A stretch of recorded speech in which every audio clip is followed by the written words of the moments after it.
By the way, she sounds totally different off camera. I actually talk like this outside the camera, and I make the switch. Welcome to my house. Yeah, literally. Sarah, welcome to the show. Foremost expert when it comes to cultures, understanding different nationalities, how they mix together. The question itself is very simple. What is an Arab? It was always on this kind of journey of self-discovery. Do you feel quite lonely being from mixed race? Oof, that is such a loaded question. You're Lebanese, you're Emirati. I say what I mean and I mean what I say. Is there a country that you wished was on that list? Syrian, Turkish, Russian, Ashkenazi Jewish. What is the word anti-Semitism? We cannot be liberated unless our neighbor is. Do you think the world is becoming less truthful? Perhaps this is a new normal.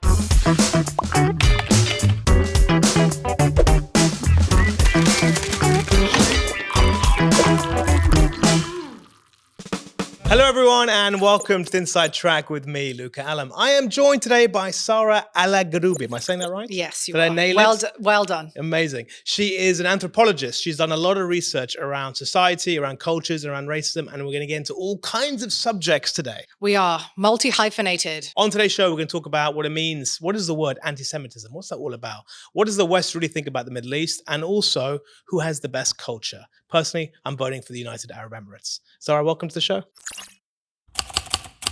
Hey guys, how's it going? I'm Sarah Alagroobi, and you are listening or watching the Native Informant podcast. Who do I think gaslights more, men or women? When it comes to manipulators, if they want to claim the idea of victimhood, you become the aggressor. In Emirati culture, I'm considered Emirati, but I am both equally as Emirati as I am Syrian. My practice is not just predominantly in painting or sculpture, but it takes another life of its own in other realms like poetry and writing. Thank you for having me. Is it Sarah or Sarah? It's either or. Come on, don't do this. Honestly, it's either or. We had this debate off camera. I know. Sarah. I'm going to call you Sarah, You can Sarah, code Sarah. switch whenever you want. It's Okay. like on a hot summer's day, you can call me Sarah or just Bob, whatever. On your passport, I won't call you Bob, but on your passport, does it have an H on the end or Yeah. not? It does. So it's Sarah. It's an English term. It is, and it's, I was born in Belgium, so it's actually Sarah, but, Oh, you're going to put a bit of Frenchy Belgian on there. Talk to me about your mug. What's going on here? Oh, really? I just brought in this mug. It says nagging old woman. I got it from a friend who basically, when I turned, I think 30, she was like, all you do is nag. All you do is share your socio-political, socio-cultural views on things, and you never kind of shut up. So I thought it was very fitting for this conversation. Yeah, but what worries me is that she thinks 30 is old. Well, here I am at the tender age of 35, and I would... You're a spring chicken, man. Here we go. But Do you like to nag? Are you a nagger? I wouldn't necessarily I'd say that I'm a nagger, but I would say that whenever I say anything, I say it with complete conviction. I'm very rooted in my belief system. I say what I mean and I mean what I say. There's no guessing game. And I think that people can perceive that as nagging because I'm always regurgitating the same thing over and over again. You know that mug is going to go up behind you on the wall. Go we're ahead. keeping that. Yeah, go ahead. You didn't even flinch. No. Absolutely happy with that. I'm not attached to the worldly things of life. Oh, wow. Look at that. Fantastic. You're a very smart person. Am I? I'm a bit intimidated to have you on today's show. It's okay. But I'm ready to learn.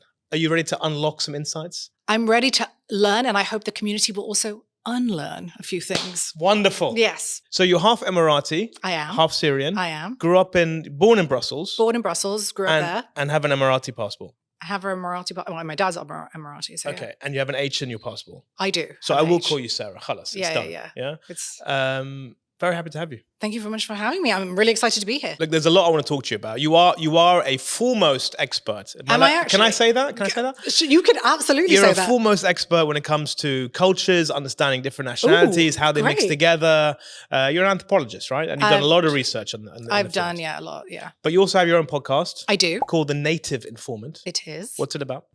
Give us a shameless plug. Come on. Sociocultural discussions, sociocultural commentary on identity and everything in between, but from a lens which centers the Arab narrative and the Arab voice. And what is the Arab voice? That's what we're trying to discover. I think it's multifaceted, it's multi-hyphenated. So I think it's really important that whatever we end up discussing, whether it's colorism, Afro-Arab identity, mixed race identity, as you just mentioned, it always stems for the people, of the people, by the people. And it's usually either with somebody who's lived amongst Arabs, who is Arab themselves, who's Muslim themselves, and then just giving the voice to the marginalized and underrepresented. Well, thank you for being a part of the podcast today. Thank you. Nagging Old Woman. Actually, we're calling it a show because for me, this is more of a show. This is Yeah. about giving information, being entertaining, but also sharing insights. So I hope you'll bring a lot of insights to the table today. I mean, I'm not sure about that, but Are you okay. packed? Are you packed with insights? I am ready to just go. All right, So let's roll. do it. Before Yeah. we roll, do you have a safe word? Usually, I always ask my I guests do. for a safe word.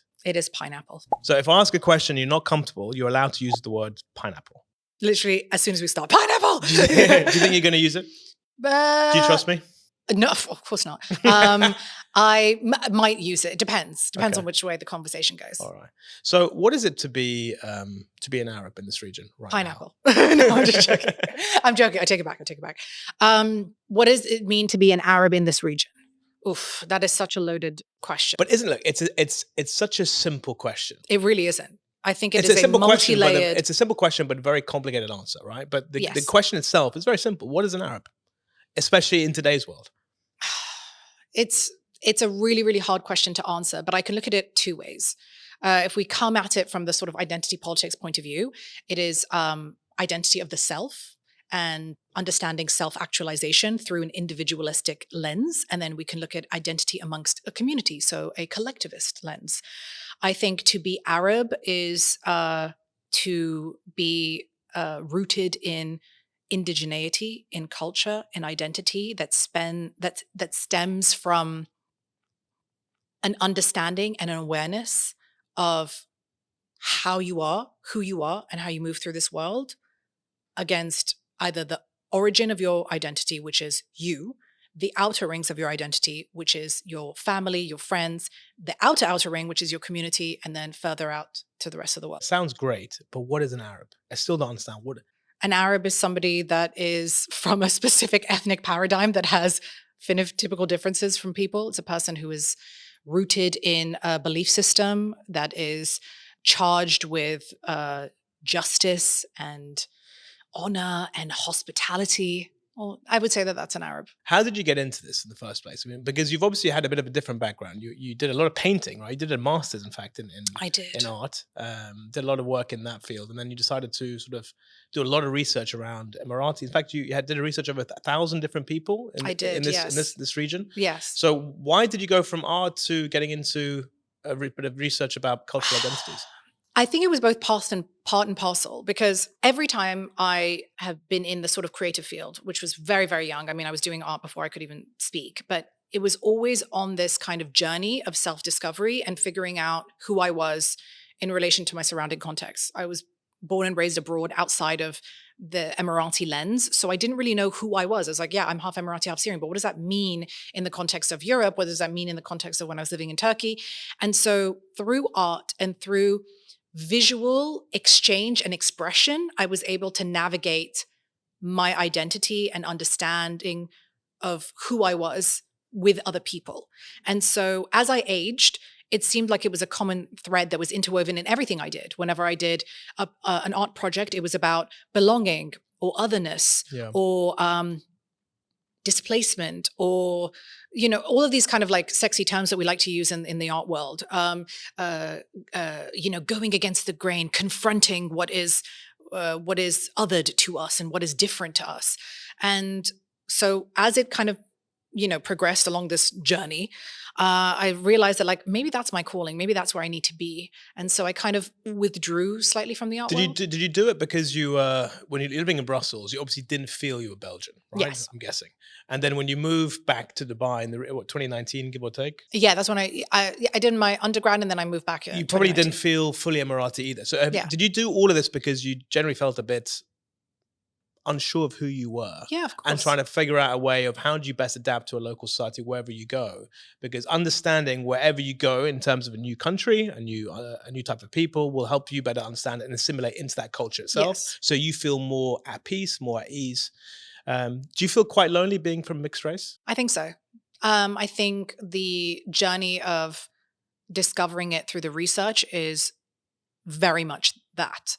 I think people can always say like, oh, I understand where you're coming from, or I know your experience and it's not as unique as you think. It's like, well, when you think about it, yes, I can attest to that. And I think that people that come from that background have sort of nuances that they can align themselves with, like, oh, I really resonate with what you say, because like, of course, you come from a very, mixed background yourself. And I think that when you and I were discussing outside of this, it was kind of like, I connect with you, I see you.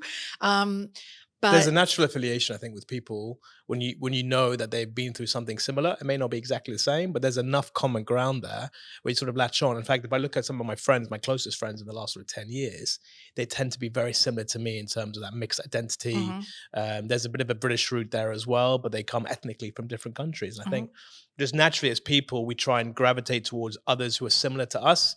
So we sort of club together. There's a sort of a sense of being surrounded by familiar faces or familiar stories that makes you feel safe, a bit more secure. Absolutely. It's a human trait, right? I definitely agree with that. And I think also I've never kind of been comfortable on the sort of surface level culture. I'm always interested in the nuance of culture or the subculture. And I think you have to divide yourself because you are obviously of different backgrounds, whether it's where you're from, where you're born, what your nationality is, what your ethnic paradigm is. And I think that division, that self kind of dividing of how you can relate to other people, it can only exist in the nuances of subcultures. It can't exist on the surface of like a standardized, universally recognized, diluted culture. So I feel like whenever I'm in discussions, whether it's working in arts and culture, as you said, or, having conversations with friends, I cannot relate to people who don't come from a multi-hyphenated background. It just doesn't, there's so much depth. And the way that I describe it, and this is not to like, because people will come for me for it, but it's not to say that somebody who's like mono, ethnic. If that's a word, I love it. Is it a word or not? Well, we'll go with it. I like it. Like mono-ethnic or single-framed ethnicity. That they are sort of like shallow and wide in their description. It's like no. But I prefer narrow and deep, where you like really kind of get into the intricacies of rather than that superficial top line. Exactly. Have you done the swab test to figure out where you're from? I have many moons ago. Okay. Yes.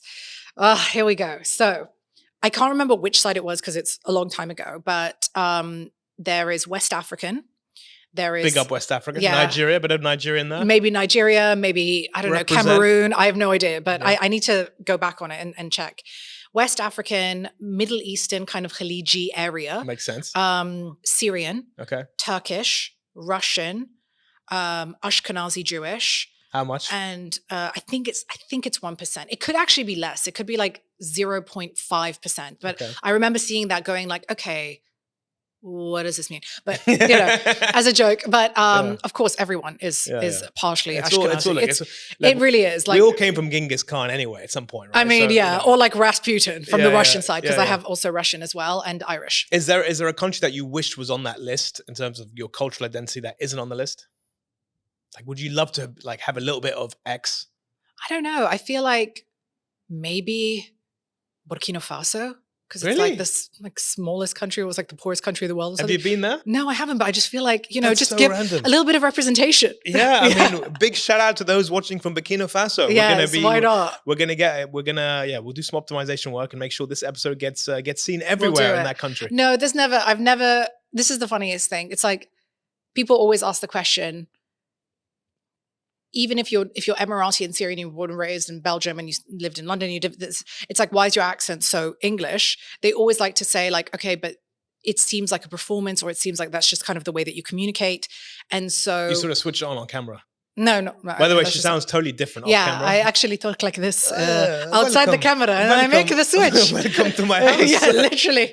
No, but so it's interesting because that always seems to be the first kind of justification whenever someone meets me. They're just like, "Oh, are you English?" I'm like, "No, like I'm really not." Is that a bad thing if they ask you if you're English? No, but I find it really interesting that that's their first kind of inclination. And when I say no, they're like, "But why? Why are you not? Why you speak like this?" You know? Do you think people want to put people in boxes because they feel more comfortable? They won't, especially if you don't have that multi-ethnic background, where it's just easier for them to say, "No, you're Lebanese, you're Emirati, and you're English." It's just simpler. And also I find it really interesting because I was like, I need to get to the bottom of this. This is very bizarre. I get always asked this question ever since I moved back to the UAE. And then I just realized that most people that were born and raised in the UAE have like a sort of Americanized accent. accent that has like a lick of Arabness to them. So they'll talk like this, totally, like it's totally normal. Oh my God, they'll like you're have a good. conversation. It's super normal to talk like this, but then they'll say something like, "Oh my God, really? Really?" And then you're like, "There it You sounded is." a bit Indian, by the way, when you said that. Yeah, but that's what they say. Like, Can you do a Russian accent while we're on accents? talk like this, like zit. Can you do Lebanese? Probably, I don't know. It's like, what would they say? Anna, I'm from Lebanon, and I take je prends like voiture, or I go outside and I make the shopping. Sorry to the Lebanese people. Do Emirati. Oh man, they're going to come for me and they're just going to be like, how dare you do this? I always have to like do a face. It's kind of like an Al Pacino face. Like, yeah, I know we talk like this and it's everything is like, I'm about to say something, but it's trying to come out of my mouth. And I do that as like a way to kind of make fun of my dad every now and again. I don't mean any disrespect to anyone who's Emirati who's listening. It is ejek. You've been in trouble in the past with the Emiratis. Is that true? Always, forever in trouble. So talk to me about the Letters Project. What happened there? Oh, the bane of my existence. So the Letters Project started actually in London. It was when Instagram first introduced Instagram stories, which was not that far ago. It was probably maybe 2015, 16, 17 time, around that time. And I just remember having sociocultural discussions and using it as a platform to like expand the way that we create social discourse, you know? And I would always have these kind of conversations where I'd be like, oh, I'm in this museum and this is a very colonialist like mentality. And I thought we'd move away from this. This label is so, whitewashed, et cetera, et cetera. What do you think about it? And I would have these conversations with people and then people would slide in the DMs being like, I completely echo your sentiment, or they would disagree with me and they would say, this is my kind of anecdotal contribution. And it got to the point where I was like, this is so fascinating. Can I share this publicly? They were like, yes, but remove my name. So I was like, okay, fine, I'll do that. When I would do that, I would start posting and people would just naturally be inclined to share their stories and their backgrounds. And then it was only a 24-hour cycle. So they would go away and then I'd have people messaging me like, that story that you posted 3 days ago, where is it? I was like, no, it's like in the digital ether somewhere. Yeah. So then I created a separate highlights on my Instagram page and that grew a lot of traction and thus, the Letters Project was formed. And then so it's people basically writing in anonymously, yes, with their thoughts, their comments on anything relating to culture, society, anything, yeah. But them, being upset about something or other. Yes. Did you get really random complaints? So going back to the nagging, any random nagging? Yes, sometimes. Okay. And this is the thing. So I had to be really diligent about how people were going to. You became an agony aunt for the anonymous. Pretty much. A nagony aunt. Look at that, people. Hey. Elephant in the room. By the way, for those who can't see, there is an elephant in the room, and you don't like my elephant in the room. Yeah, because it's a physical. You said it's a dad's joke. It's a dad joke because it's very on the nose. Look, this is about insights, right? Yes. It's about getting insights. The elephant in the room sometimes addresses questions that are difficult, right? So let's get the elephant out of the room. So the question I was saying to you is, you were in trouble with the Emiratis. That's the elephant in the room. Yes. You kind of navigated your way through that excellently, by the way. Really? And you brought it back to nagging, back to your inside one. So there we go.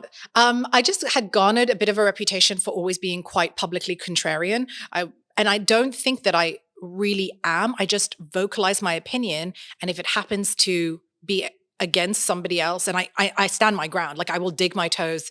I can see that about you. Yeah, well, yeah. I can see that I'm a firm believer. If we're going to have a discussion, if we're going to talk about something in a critical debate or any kind of social discourse, if I'm going to have a conversation with you, you best believe I know how to back it up. Otherwise, I have nothing to say and I can't say it with my chest. So if we're having a conversation, I can't be like, well, sort of like, I don't know how I feel. It's like, no, I have to really know what I'm talking about so that if we do get into this discussion, I can stand my ground and I can represent my perspective as best as possible. You're very impressive with your tone. Messy buckets. You're very impressive also with your vocabulary. Thank you kindly. Really good. You can out-English me, which worries me. Well, it's really funny because it stemmed from usually that's my superpower on the show. But I think I'm slowly retreating into my chair. No, not at all, not at all. But it's like it came from being my biggest insecurity. I'm still very severely dyslexic, and I had really, really like a huge problem in reading and writing. And I had to have classes and I had to do the exams and all this kind of stuff.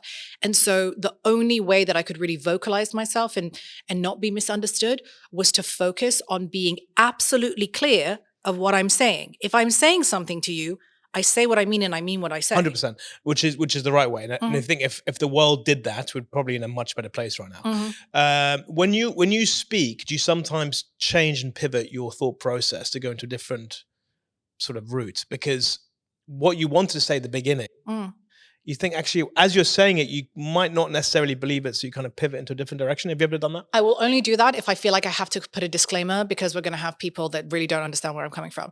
But normally, because of that sort of insecurity of being misunderstood or not really, and my dyslexia and whatnot, I always say things with the expectation to rephrase it and regurgitate it like 3 or 4 times in the same manner. So right now I said rephrase and regurgitate. I just used 2 ways of describing the way that I would say something or enunciate. See, I just did it again. So I will do that. And so if you watch any of my content online, you will see that like anytime I explain something, it's always done in like 3 or 4 ways. Yeah, and I have watched, and I believe in what you're saying, because you're very impressive with your vocabulary, but also with your tone, with your approach, your demeanor. You're a very strong communicator. You say that. You are. You say that, but then like on days where I'm like, I'm going to roll up my sleeves and like, rah, rah, rah, rah, rah. So it does, I try to pick my battles. I'm not very good at it. On that point, because I've watched a lot of debates between people from the Middle East and the West. And I've noticed that when it comes to, and this is I'm bridging between language now and culture. When an Arab person speaks on a major international news platform, you know what I'm talking about, they tend to get quite emotional with how they talk, versus Westerners don't get emotional with how they talk. Is there an innate Arabness or Middle Eastern thing or regional thing whereby when people are talking from the heart, from passion, they tend to overspill, but rather than sort of staying steady and being able to use vocabulary that's more balanced? And I think it comes from, and this is something I've discussed before, it's a difference between high context and low context cultures. When you have high context cultures, which are, I can't remember. I always get them confused of which one is high context and low context, but one is of the West and one is of the, like the more you go east, the more the context changes. Okay. So in Western cultures, they don't believe in nuance of discussion. What I say is what I mean, and what I mean is what I say.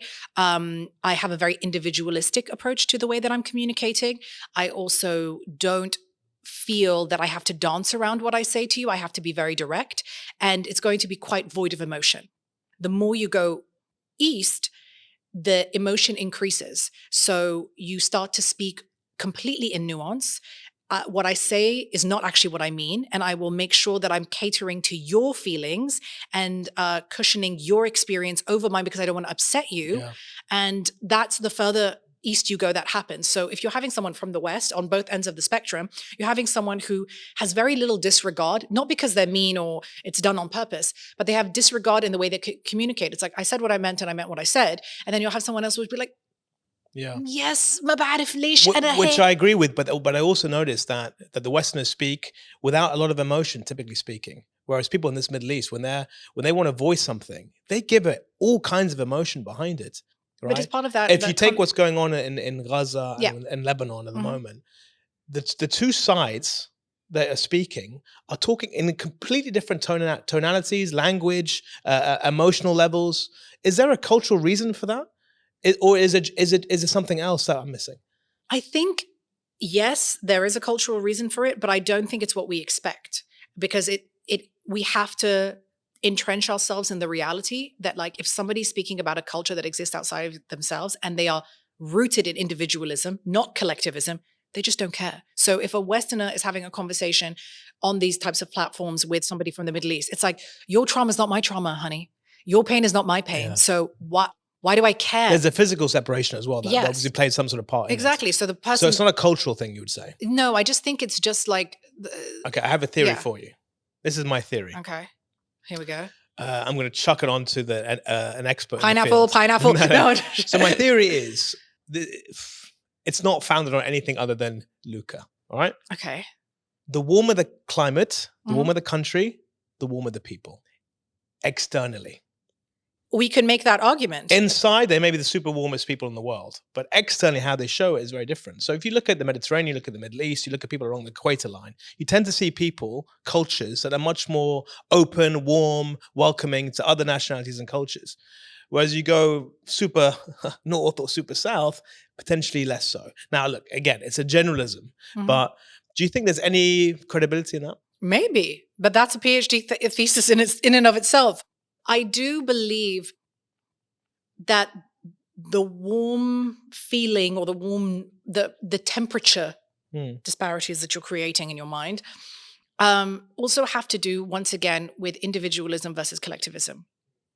Global North is not based in collectivism. Global South is. So I'm going to pretend I know what you're talking about. I was about to explain. Amazing. So North Europe and stuff, they believe like I am the center of the universe. What I feel and what I believe is how I experience things.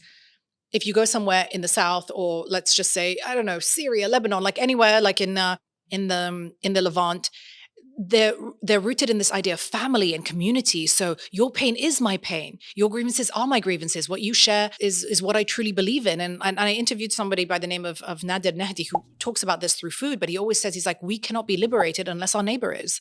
And that mentality of like this collective pain, this collective consciousness is something that Arabs or indigenous cultures are like so deeply rooted in.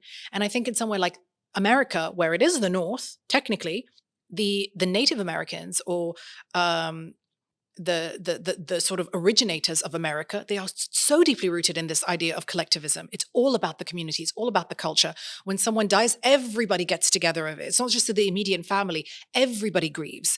And so that idea is transmuted through our sort of ancestral lineage, through indigeneity, through this idea of like rootedness to the ground. Look, I've seen it in the UK when someone passes away, the English, the British, they don't show a lot of emotion during the funeral process, and it's a relatively quick process, right? In the Middle East, it's totally different. It becomes this huge event where people pour in from all parts of the world, and there's a visual display of emotion out there.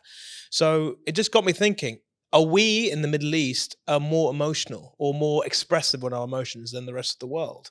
Yes and no. I think it just goes back to this idea of shared emotions and shared collective consciousness.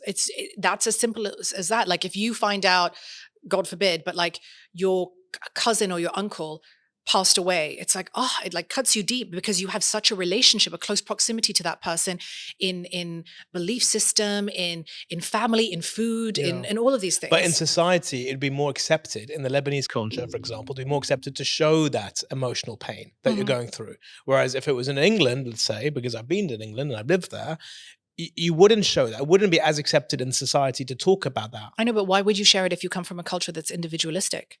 It's not a shared feeling. So like, why would I do that? If I'm a person that is individual in my experience, then I will cry myself in a room on my own. I will not cry forward facing to the community. Because so what you're saying, and to really simplify it, in the West, it's a more individualistic approach when it comes to cultural identity versus the collectivism that's a part in the Middle East and in the Mediterranean. It's shared, yes. Okay. On that note, you ready to take charge of the show? Sure. Yeah? No pineapple? Well, look, I mean, we just got started. We've done the warm-up. This is the warm-up. Oh, okay. Now the main event. So I grab this? Bag is yours. Let's open it up, read out a ball one at a time, and let's me and you have a debate about it. Okay. You ready? You're going to like shoot me in the foot now. Nah, I don't shoot anybody here. Do you like my golf balls? Do you like golf? I don't. Okay. I don't. I'm not a player of golf. I'm not a. You're not an appreciator of golf. Maybe I should be. Maybe After this point, maybe I should be. Yeah, let's do it. Okay. To belong or not to belong? That is the question. So play on words, obviously from Hamlet. To be or not to be. You got that. Yeah, Shakespeare. To belong or not to belong? Do you feel like in this day and age it's important to belong? Or do you feel like actually, you know what, it's better to assimilate with other cultures? Isn't that belonging? No, because you're belonging to multiple.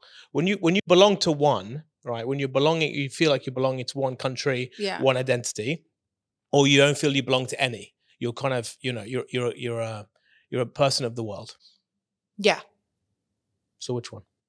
I think not to belong. Not to belong. I've spent my entire kind of adult existence trying so hard to fit a cultural square into a circle, and it just doesn't fit. I try really hard to find things that unite us rather than divide us. I try to find ways to be integrated in a community rather than othered by the community. And every single time it happens, it's always a perpetual fail because people fear what they don't know.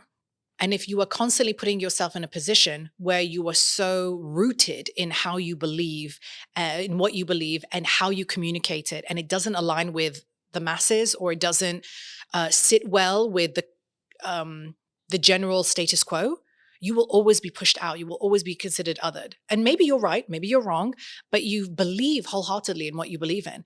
And I think that, and I said this before on multiple occasions, if you stand for nothing, you will fall for anything. And I really, really feel that. What do you stand for? I stand for truth. Ultimately, it's truth. And what kind of truth? I stand for truth in my conviction of what I believe in. I stand with truth in humanity. I stand with truth in my ability to discern what is right and what is wrong. I stand truth in my faith and what I believe in a higher power. You cannot be anything greater than yourself if you don't believe in anything greater than yourself. And I feel like that has made me a consistent and steady individual. So I'm not bound by the shackles of what society thinks I'm not right for or I'm not socially accepted by. I know that I stand true in front of my belief system, my faith, God, that's it. And does that alienate you from other people? Yeah, absolutely. It's a very lonely journey. If you are a person that is naturally contrarian or naturally rebellious or naturally follows the beat of your own drum, it is a lonely path to take because you know you will always be either, said this before, you will always walk a very, very fine line between order and chaos. And so if I'm walking that line, it's always like a tip, just a tip. You're a skip stone away from being othered, ostracized, annihilated, beaten down, discriminated against. But if it goes right, and it might go right, you're on the brink of the start of something revolutionary in the best of ways. And I've said this before, but I really truly believe it. One of the biggest quotes that has stuck by me when I read Ayn Rand's The Fountainhead was, and I've said this before, but it really does ring true. The protagonist, Howard Rourke, he does something when he goes to architecture school where he wants to kind of completely rewrite the way that architecture is supposed to be. And the dean of the college is like, who do you think you are, coming and like disrupting what we know is right and disrupting the norm and going against the grain? And he said something where he said, what do I have left to live? Like 60 years? And if I do something that I don't love, I'm condemning myself to 60 years of torture. I truly stand, I make no sort of qualms or pressures for anything that I do. I stand at the end of no tradition, but perhaps the beginning of a new one. And so that's kind of like, whenever I think I'm like at my wit's end when it comes to the things that I'm trying to fight for, I always say like, okay, I'm standing at the end of no tradition, Sarah, but like, perhaps this is the beginning of a new one. Perhaps this is a new normal. Yeah. Look, there's really good insight in that. That truth can be lonely. Mm-hmm. Do you think the world is becoming less truthful? And by definition, becoming more lonely? No, I think the opposite. The world's becoming more truthful. Yes, I think that it's funny because it's like Cat Williams, when he sat down and he was in a podcast, he was like, 2024 is going to be where all the truths come out. Everything that you think of that is kept in the dark will always come to light. And I truly believe that. I think anything that you hide away and you try so hard to protect and gatekeep and control, it eventually will just like self-implode and just release itself from the shackles of what you're trying to bound it by. So 2024 has been, what's happening in Palestine has been a revolutionary way of people looking at a community that has fought through so many trials, so much tribulation, but has left such a strong impression. But it's like people have converted to Islam because of it. People have now discovered what it's like for Palestinians. It's like the world has been, the eyes have been opened. Yeah. Eyes have been opened. Or as, Nader says, the veils of Western liberalism have been removed. Are we seeing the end of an empire, a Western media empire? Is it the start of the end, or are we still at the beginning of that journey? Because if you look at the history, there's been countless empires that have come, that have risen, and that have fallen just over a sustained period of time. Someone said to me relatively recently, we're seeing the beginning of the end of the latest Western empire. I believe that, but I also believe that life is cyclical. We're going in one direction, we're always going to make our way back. And I've said this on multiple occasions. Because of the cyclical nature that we live in, we will always go back to homeostasis. So whatever is happening now is just going to be is going to come right back around. The same way that we see, like, in America, Republican, Democrat, Republican. Like, it's just this ongoing cyclical. I mean, you've got two choices, so it's a flip of a coin. True, but I think it's like, if you think about all these really radical ideologies that are coming out of the West right now, it's like, just wait. Like, now we're starting to see the ramifications and the ripple effects of the damage that it's caused. And then we kind of want to go back to it. And it's the same thing with art. Like, when you had the Industrial Revolution, it was like metal and like blocks and very rectilinear, and no one cared about it and whatever. And then you had the beautiful kind of Art Nouveau that came out of it, because they were like, we miss that beautiful I like how light. you say that, Art Nouveau. Art Nouveau. It's like there's always a resurgence of nostalgia and the resurgence of well, you see that with fashion as well, right? You get clothing that was around 50 years ago. Yeah. Somehow keeps coming back. But interesting take on that. I do believe we are seeing the eyes being opened around the world. What do you Going think? back to your What do point. you think about to belong or not to belong? Look, That is the question. I've been someone who's been desperate to belong to something for a long time, because I have felt very lonely.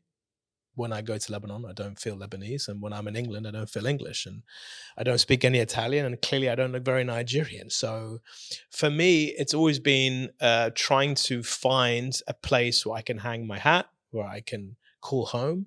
I think Dubai is a fantastic option for that, because there's a lot of people just like us who have lived around the world, who come from different ethnicities, different cultures.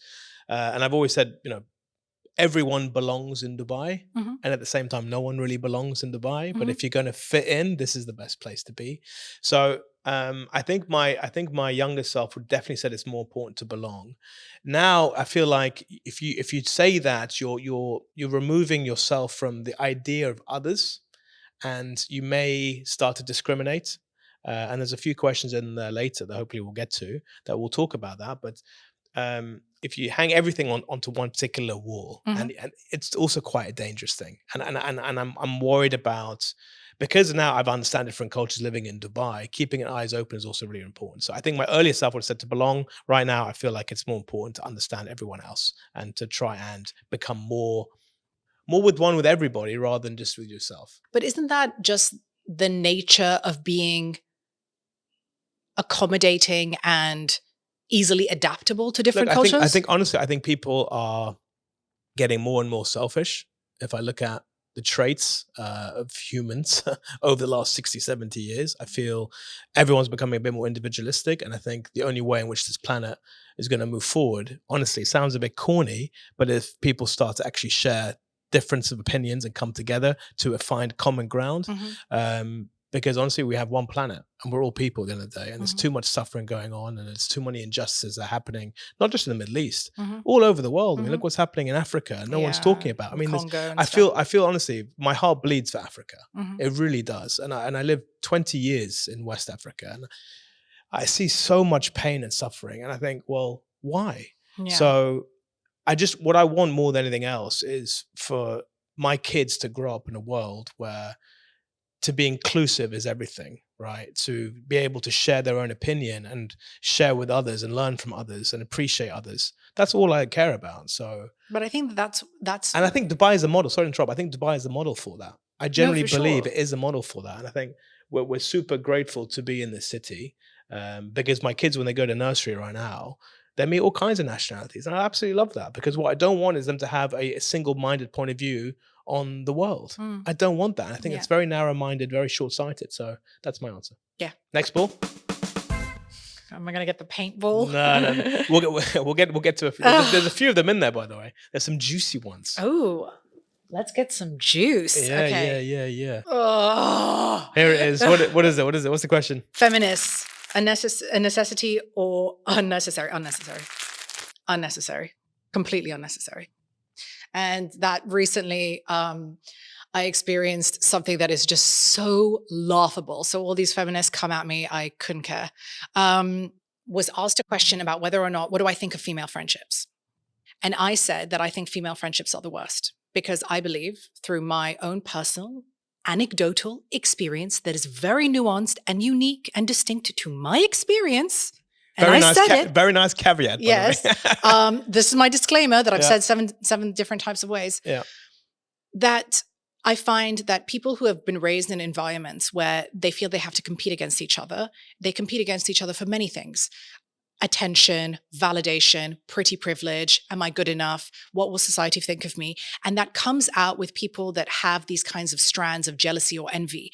And women who normally operate through, for destruction, men will destruct with physical violence. Women will destruct with words, meaning it's reputation destruction and it is the way in which they communicate. So this is not me just putting my opinion out there. It's a fact. The data supports it. And so I have unfortunately been in a lot of circles, and it's to my own detriment because I'm responsible for my own actions, and I understand why through therapy and all of these things of why this happens.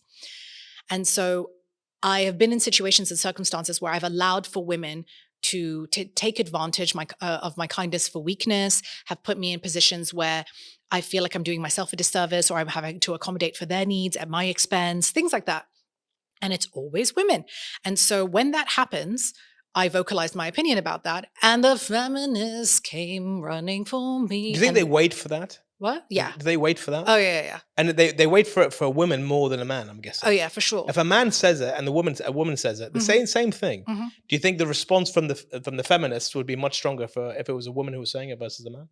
I think because a lot of women in the feminist arena will use feminism to mask unfavorable and displeasing behavior, which is also under the umbrella of internalized misogyny. They will feign that kind of behavior. They'll say like, oh, I'm doing this for like women empowerment and feminists all over the world. It's like, no, actually you're doing women a disservice because women are incredibly complex and they have a variety of different opinions. I agree with that statement. This is endorsed by the Inside Track. And I think it's important to recognize that if you have toxic masculinity, you also have toxic femininity. Have you noticed with like, this is again my own personal point of view. It's wrong because women are amazing. Yeah. But with girls, right? When a girl meets a girl, right? There's always this kind of they're eyeballing each other a little bit, right? They're trying to figure each other out. They can become friends very quickly. Then they become like besties. And then they become sisters. Yeah. And then all of a sudden, within a week, they can't stand each other. Yeah. And then after about a year, they become lukewarm friends again. Yeah, but this is what I'm saying. Is that do you believe? Absolutely. I've seen this happen so many times. Yeah, but then the feminists will come for your throat and go for the jugular and say like, no, what you've said is misogynistic and you don't have a right to say what I'm not talking about men, but men it's a different thing, right? Men are, we're simple people.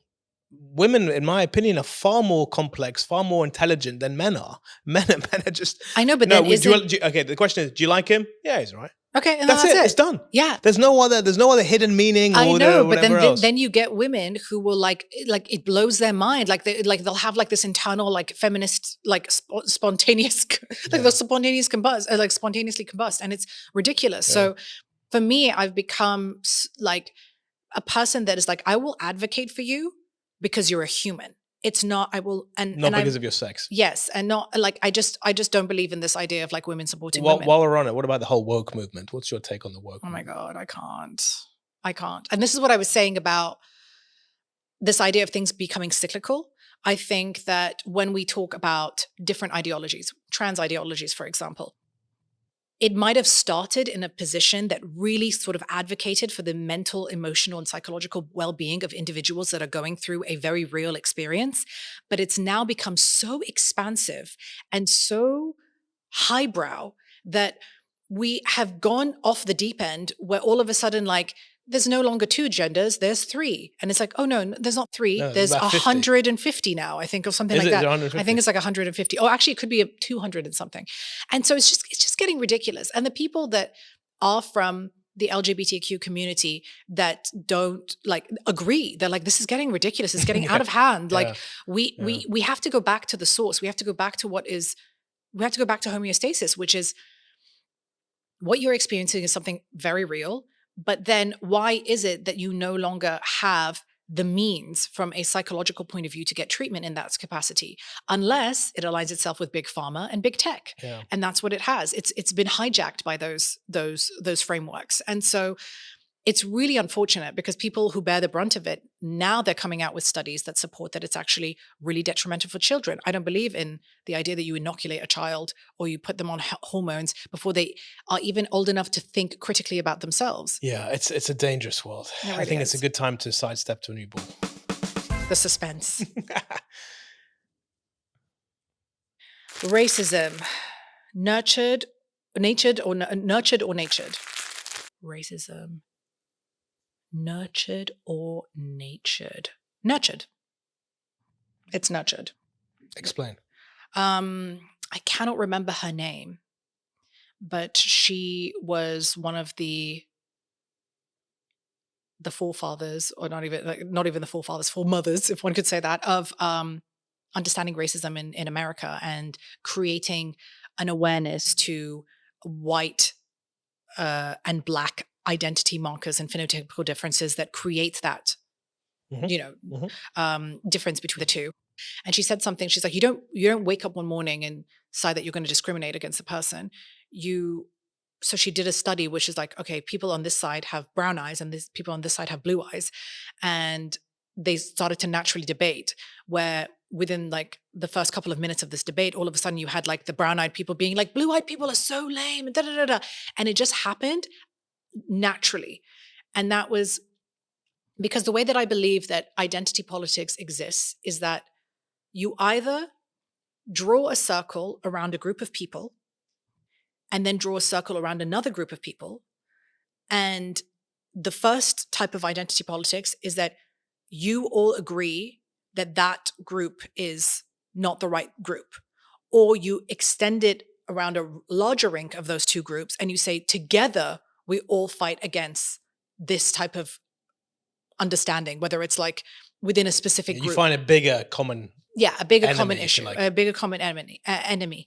And right now, that argument could even be placed like people who are like African American, colorism. If your proximity to whiteness, it's like you're not black enough. Or if you are darker, you've had more grievances and more woes than somebody else who was privileged enough to grow up with fairer skin. Is there a culture out there they think is more naturally racist towards other cultures than others? I think tribal cultures are a lot more racist. What is that? Just any culture that's based on a tribal union. So it could be people that marry within certain culture, within their own tribe. It could be within a larger family dynamic. It can be within a larger group. It could be they will have, because they view themselves as, if you're not with me, you're against me.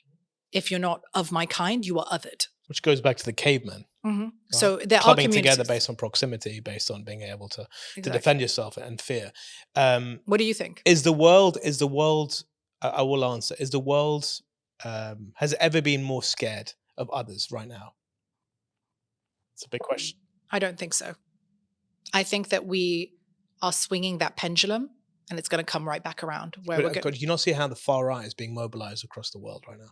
Yeah, but if you think about it, the far right and the alt-right and the far left are singing the same tune. They just don't realize it. Like they are advocating for a very specific belief system at the detriment of the other. They're doing the exact same thing. It's only dressed It's only dressed slightly differently, but it's pretty much the same thing.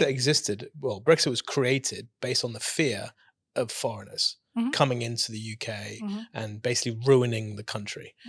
The foreigners have left and the country hasn't exactly flourished since they've left. So this fear that we have as humanity, you're saying it's decreasing? Because for me, I see it's, I feel like there's never been more hate and more condemnation for others than right now. I think it's only, And that gap is widening, Sarah. yeah, but I think that only applies because we're able to see it. We're able to witness it. It doesn't mean it didn't exist because we didn't see it before. That's true. That's true. So right now, all of the death and destruction that we're seeing in the Levant in general, it's because we have access to our phones and we're able to see it. It doesn't mean it didn't exist in Iraq. 100%. So I think that visibility has made it so aware. It's the frontal lobe of our brains. So we're hyper aware of it. I don't think it's as bad as what it used to be maybe like 10, 15 years ago. I think it's equally, if not more, detrimental. I think the exposure to these like lies and manipulation and propaganda is the fear, because it's still going on. Like people keep thinking to themselves that like, oh, I'm going to vote for this because it's the lesser of two evils, whether it's Trump and Kamala Harris. But like they don't run the show. It's like the elite oligarchies of the world that run the show. It's not them.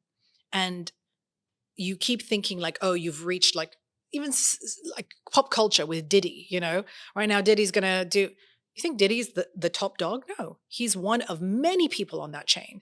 And he might not even be 4th, let alone 10th on that list.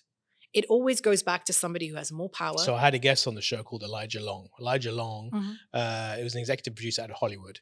And he talked a lot about what's happening in Hollywood, racism in Hollywood, and actually the real story. And if you're against a certain agenda, you're going to get torn down. Of course. And he talked a lot about Diddy in particular. So it's everywhere. There are agendas everywhere. And I was saying to you a little bit off camera, it's easier to tear down than it is to try and build and to co-create. And I just keep seeing this happen, this pattern with us in the last 10, 15 years. We are constantly looking at ways to bring others down, to tear people down, to destroy, and not to try and create or to build. I think my one concern, and going a little bit back to this question about racism, nature or nurture, is that no child is born racist, right? And William Blake talked a lot about the world of innocence and the world of experience. We're all born with a clean slate. It's the world of experience that taints us. It's the world of experience. It's us. And it's the messages that we teach our children. It's the messages that we teach our friends and our family, if we're in a position to influence. If we teach them in the wrong way, then they will teach in the wrong way. And this is something that's systemic for this is a generational issue, to be honest with you. So I'm a firm believer that it is 100% going to be nurtured, racism, and it comes from within everyone's home, and parents have the responsibility to try and fix this. They tend not to because it's too difficult to do it, because it's everywhere else. And they kind of give up. They give up teaching right from wrong when it comes to race. And it got me thinking, what is racism now? Because you said it before, eye color can be seen as racist. Oh, she's got different color eyes to me, so I naturally associate. So then it got me thinking, is it actually based on just what we've always been programmed to believe? They're different to us. They must be. So there is an argument for nature, but for me, we can't fix that, but we can fix the nurture problem. And that's been going on for decades. Yes, I agree. And I think if I was to ask you, what do you think the top 3 things are for building a community, like that we can't survive on? Like we have to. You need education, that's for sure. Okay. Proper education that's updated, that's modernized. Like, I mean, the bare bones. Before anything, how can a community survive? Well, they need the basics, right, which is food. Okay, food. They need security and safety. Okay, not on the list. Keep going. Not on the list? Nope. No? A house? You can't live in a house? No? You want to be on? Okay. They need an understanding of the basic form of education. Okay. They need support system. Elaborate. So you said food is the first thing. Food, what I meant by support system is family, friends. It's being able to have somewhat a community. Somewhat, but okay. Tell me. So it's food and water, you know, shelter, obviously. Which is why I was saying security, which is like your home, and social inclusion, which is a community. So, in order to, I got it right. No. Well, not social inclusion. So it's to be included into a community. We can live like excluded from the world, but because those are the three facets of what makes a society or what makes civilization thrive, we are now at a really interesting crossroads because when we talk about survival, the automatic response is then, okay, well, survival of the fittest. That's how you survive. So how do I do that? I have to prove to you that I'm better than you. I'm faster than you. I'm stronger than you. I'm this. That's how men were able to wed women and to procreate and to continue on the sort of their lineage. So they're kind of conflating those two things right now because we still have that sort of, I guess, caveman instinct where we need to survive. So how are we going to do that? And that's where I think the core of this idea of like racism comes from, because it's like I have to remind myself that if you're not with me in the capacity that I want you to be, then you are against me. Yeah. And therefore you are public enemy number one. Yeah, but that's where reason kicks in. And I think there's been too much of an absence of reason, which is why we're allowing that to take place. And again, I keep going back to it. What can you control, right? As Luca, I can control how I speak to my kids, how I want to raise my kids, and what they believe in. Mm-hmm. That's all. I can't control anybody else per se. If everyone was able to do that, was able to really focus on actually what matters most, the messages they want to pass on to that generation. I was always raised, look, I grew up in Africa, then the UK, moved to the Middle East. So I've seen different cultures and I've assimilated. And I'm a believer in we're all the same people. Fundamentally, we're all the same. We seem to have lost that message along the way because of eye color, because of your belief system. But it's all nonsense. It's all nonsense, honestly.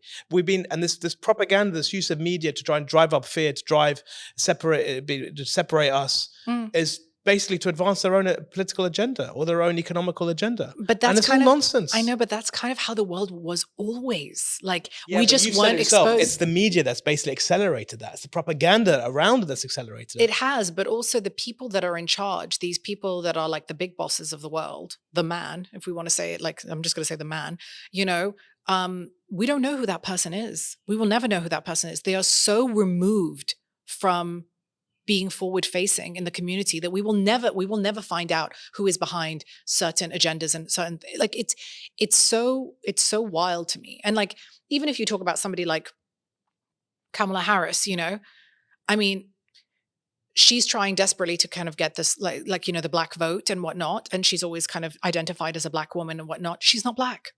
She's not black. She's Irish, Syrian, I think, Irish, Syrian, and Indian.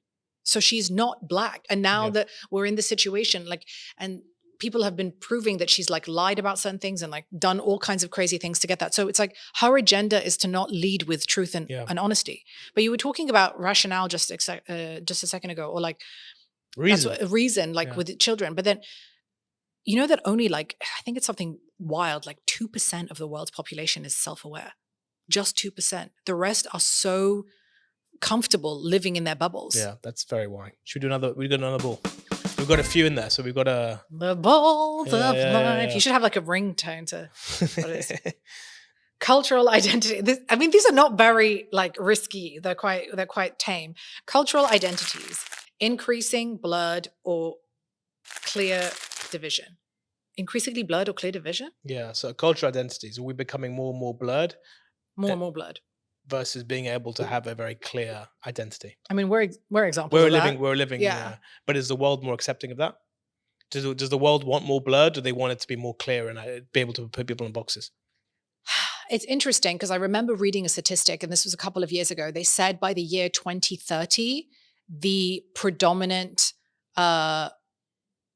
race or like ethnic group in the States will be Latinos. Which is like wild because that's never happened. They were the sort of minority and they came from all of the neighboring kind of places, but they will be the majority. So whether people accept it or not, it's just part of the truth. I think that whether we like it or not, there will still be this current of people that will only marry within their group, only marry within their race, but then there's going to be sort of the wider sort of echelons of society that will just intermarry and like, Yeah. even if this idea of like half Emirati research, which I'm doing, you know, I have friends, for example, that are half Emirati and then they've married a foreigner. So their child is literally a quarter Emirati ethnically. But then it begs that kind of question, which I've always discussed when it comes to kind of Emirati identity. Emirati identity was about rootedness, like let's say 40 years ago. And then about 30 years ago, it became sort of identity meant citizenship. That's what it meant. And then now identity means ethnicity. What is it going to be in the next 10 years when ethnicity is diluted between all of those who are married? So it changes form as we kind of go along. Nice. Another ball. Sorry, I got to speed up these balls. Anti-Semitism, a Middle East paradox. Yeah, it's hilarious. Sometimes when they're like, oh, you're being anti-Semitic, and they'll say it to a Palestinian, and I'm like, they're Semites, you idiot. Yeah. You know, but if you go onto Wikipedia and you Google what is it to be anti-Semitic, there's no mention of Arabs there at all. Of course, it used to be. Zero. It used to be that it was defined as, I can't remember what the definition used to be, but it definitely was a more sort of expansive, broader term. But they've changed it now to specifically mean a certain like sort of Zionistic or Jewish agenda, just because they need to kind of perpetuate this. Do you think people understand what it is to be anti-Semitic? What percentage of the world understands what it is to be anti-Semitic? Like 0%, because I think. And how often have you heard anti-Semitism in the last 12 months? Oh, a lot. Media. And I've been called it multiple times. I've heard it in the media, like, because you are programming people to attach certain ideologies to a specific word, and then that becomes the buzzword of the time. As do dates, by the way. Yes. Dates and words become extremely powerful propaganda tools. Yeah, but if you are not somebody who's been media trained, or if not somebody who is self-aware or has the ability to kind of be critical of all the financial backing, banking, then you will be in a situation where you just have to go along with what the status quo asks of you. It's the same way that I think now it's like, if we saw this as a chart and you had like anti-Semitism being redefined, and on the bottom, on the sort of, those who are not watching, on the y-axis, you have like the anti-Semitic term being sort of redefined and in relation to the media. And on the x-axis, you have, for example, Islamophobia as this term. The more that it gets redefined and it starts to become more expansive as anti-Semitic, the more narrow Islamophobia becomes, and it makes people socially acceptable to say things that are actually very Islamophobic. And then it's like, oh no, but that's not Islamophobia. That's not against people who are Muslims or Arabs. So it's kind of like this trajectory that we're going on. Doesn't make any sense. No? Doesn't make it makes sense. What you're saying. I thought you meant like, I didn't make sense. I was like, did I not visualize this? No, that makes perfect sense. Yeah. But the whole thing doesn't make any sense to me. Yeah, it really doesn't. Anti-Semitic. Honestly, I've struggled with this myself, because you worry about saying anything. You worry about speaking up. You worry about challenging, because any challenge, any word spoken, somehow you're anti-Semitic. And we're Semites, which is the biggest irony of all of it. This show is not a political show. It's not designed to put out my political views or anything along those lines. Are we losing our humanity? Goes back to this idea of the cycle. We are losing it only to gain it again. I think we're going through a resurgence of, or reevaluation of what it means to be human, of what it means to be aware, self-aware, what it means to lead with honesty and integrity. And I always believe that we're going to come back full circle. So yes, we can say that we're losing humanity, but I bear witness to many experiences where I feel like we're gaining humanity, or we're understanding.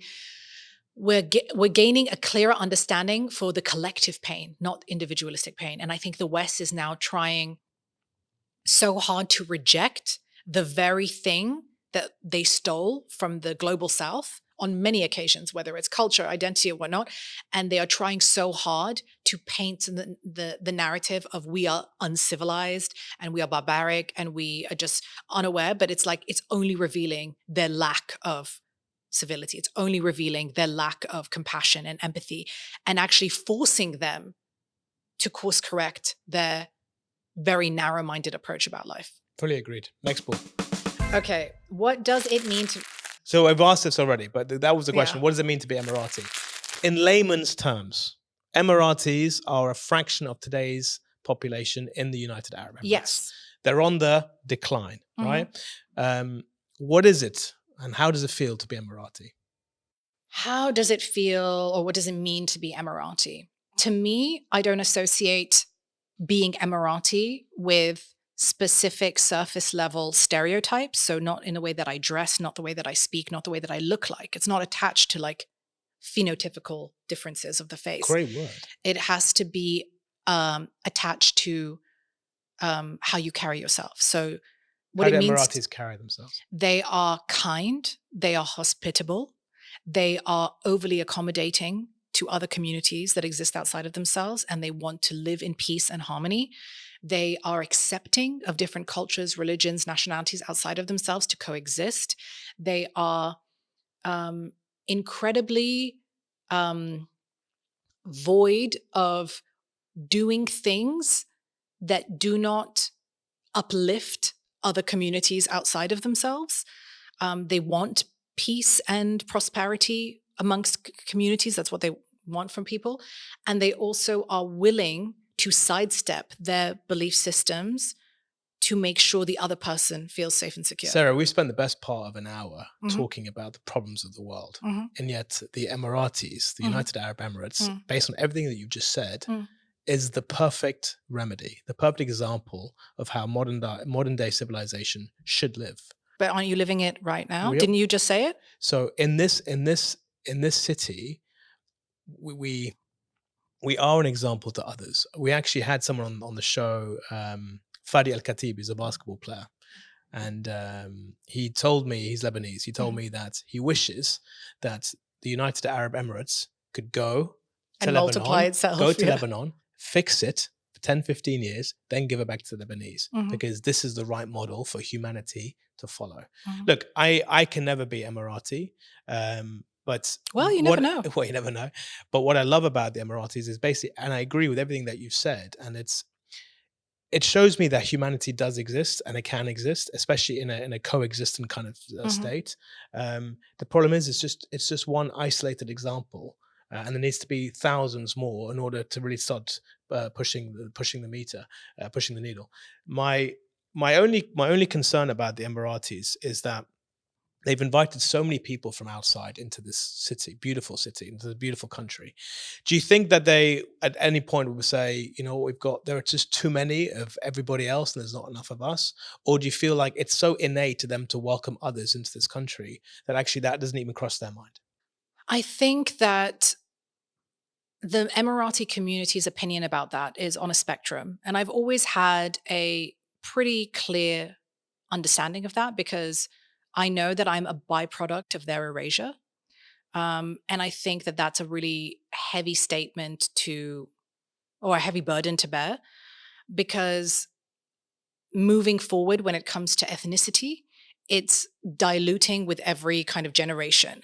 And I think with what the Emirati community is trying to foster is an understanding of what they represent as a people, so that irrespective of whether it's somebody who's ethnically linked to Emirati identity or has been naturalized in the Emirati community or has been given citizenship for other reasons, that they still embody the traits and the integrity of what it means to be Emirati, that it's not necessarily linked to an ethnic paradigm.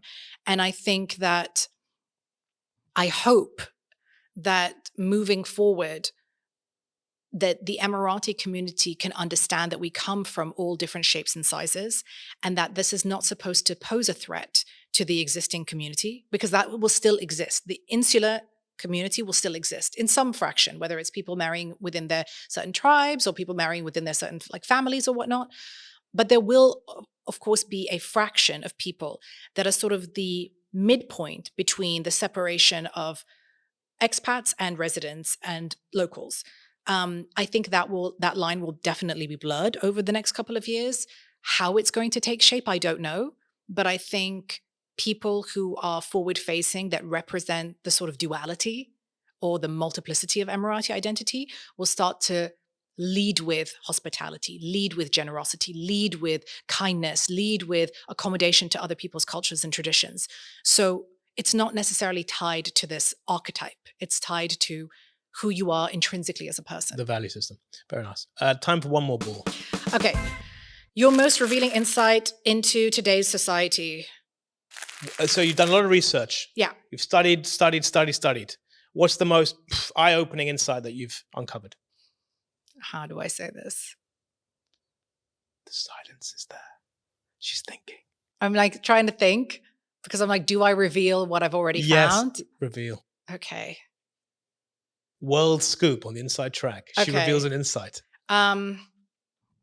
Here's a question for you. No. No. I didn't It's do to the answer research. this. It's to answer this. Okay. What do you think is the most common half Emirati mix?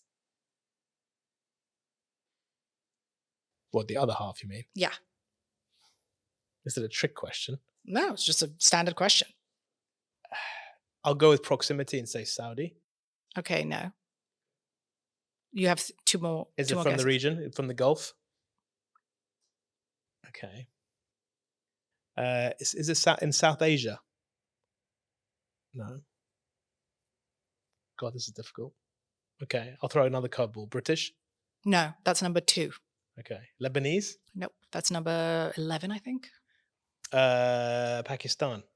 No, that's maybe number like 17 or India? something. No, it's Filipino. Is it? Okay. From the data that I've gathered. This is not supported by anything else other than the data that I gathered. Okay. But that is probably the most revealing insight because that ties into so many nuanced discussions on everything, whether it's to do with the community, like classes systems, everything.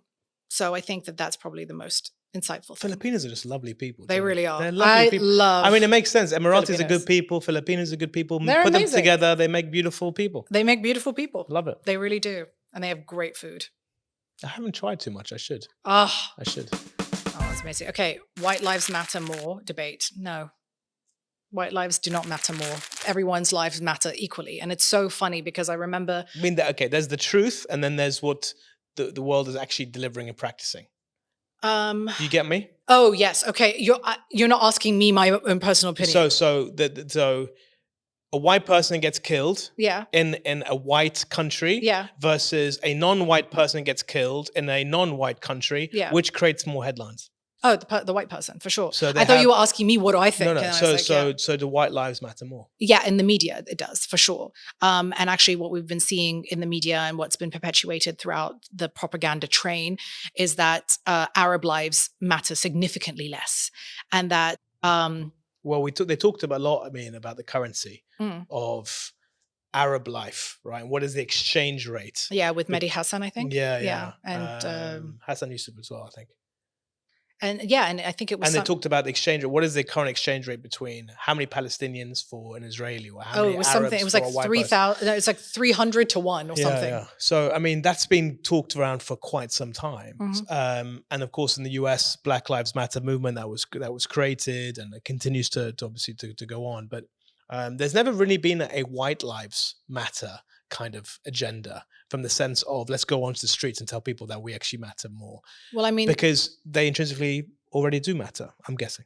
Well, you can make that same argument if you take America as an example. It's like when people identify, they'll say, I'm African American, I'm Asian American, but you don't say I'm European American. So they even say I'm Native American. So it's the people that are from the broader rings of Europe that don't actually identify as Interesting. I never thought about it like that. Really split identity. Really yeah. nice. Next ball, last one. Sorry, one more ball the left. The final one before I throw you a curveball. Okay, here we go. Okay, marginalized country increasing or decreasing? Are marginalized countries, Yeah. are they on the rise, or are they slowly being decreased?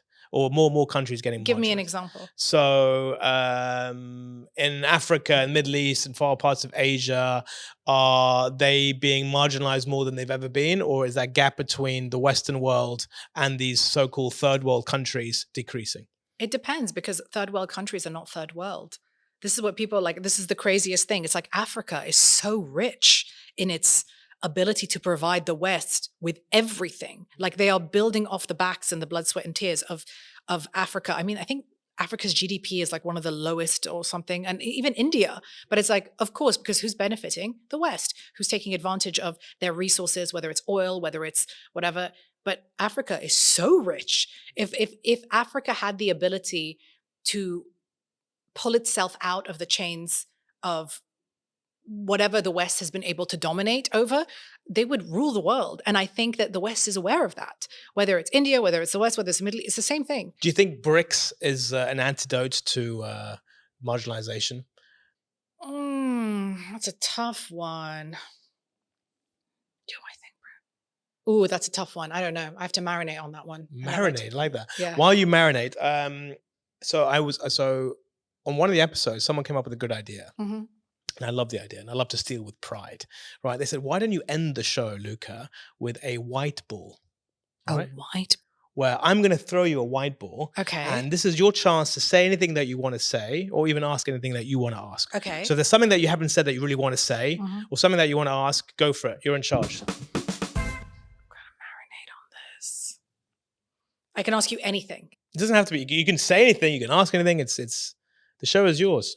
Do you think that if you start to receive criticism from people that you will no longer work on this podcast?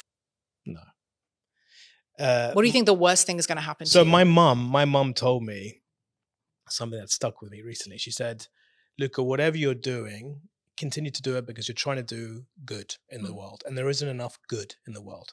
And something as simple as that means everything. So use this platform, use the show, use the guests to put good into the world because there's enough bad out there. So if people want to bring bad, that's on them. My job is to try and bring good. It's to share insights. It's to uncover. It's to help people understand further, to dig a little bit deeper, to have a broader mindset. And that can only be a good thing. So I'll listen to my mom and I'll keep trying to do good in the world. What's your biggest regret in life? Taking this long to start it. What would make you shut it Hey, down? you've only got one ball. No, listen, you made me do 3, so I get 3. All right. What would make you stop it? Stop the podcast? It's a show. What would make me stop it? If I stopped enjoying it, if I didn't feel I was being able to add value, and an act of God. Those would be the 3 things I'd stop. Cool beans. Look, it's been great having you on. Thank you for having me. Sarah. You're Thank you. very impressive. Thank you. And I love your point of views on a lot of different subjects. Thank you very much for being part of the show. Thank you for having me. The Native Informant. If you haven't liked or subscribed, please subscribe on the Native Informant. And look forward to having more conversations in the future. Inshallah. Inshallah. Thank you for having me. No, it's been a real pleasure. Guys, like, subscribe, and share. You know the drill. Thanks for joining me on the Inside Track.